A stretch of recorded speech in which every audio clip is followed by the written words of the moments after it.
Hi, Cindy Guerin here from Leamington GM. We've got the do's and don'ts of when your car overheats today.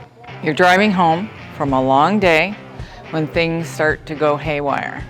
The engine starts to smoke, the engine light suddenly turns on or goes straight into red. What do you do? At Leamington GM, we have suggestions for what to do when your engine overheats. The first and most important thing to do is try not to panic.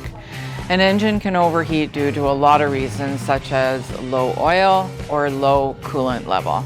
The best way to prevent an overheated engine is to regularly maintain the fluids. Check the engine oil and have your mechanic keep an eye on the coolant. So what should you do if your engine overheats? First, turn off the air conditioner and turn on the heat.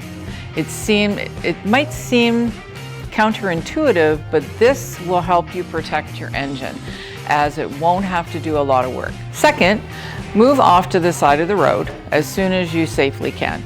Getting your vehicle off the road will keep you and your vehicle safe. Once on the side of the road, turn off the vehicle and let it sit for at least 15 minutes. Third, check the fluids. In some cases, you might be able to simply top off the fluid. This will make you able to get to the mechanic that can examine what's wrong. Fourth, turn your engine back on.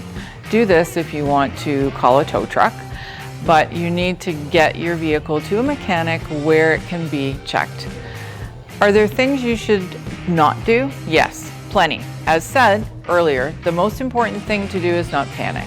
Second, don't keep driving. This will end up causing a lot more problems, including serious engine problems. Third, don't open the hood immediately. If your vehicle is steaming white smoke, you could wind up burning yourself if you open it too soon. Fourth, don't ignore the situation. It will only get worse. The best thing to do is to bring your vehicle down here to Leamington GM and let our certified technicians look at the vehicle and see what is wrong. We will make sure that your vehicle is safely back on the road again soon. Thanks again, Cindy Guerin. See you later.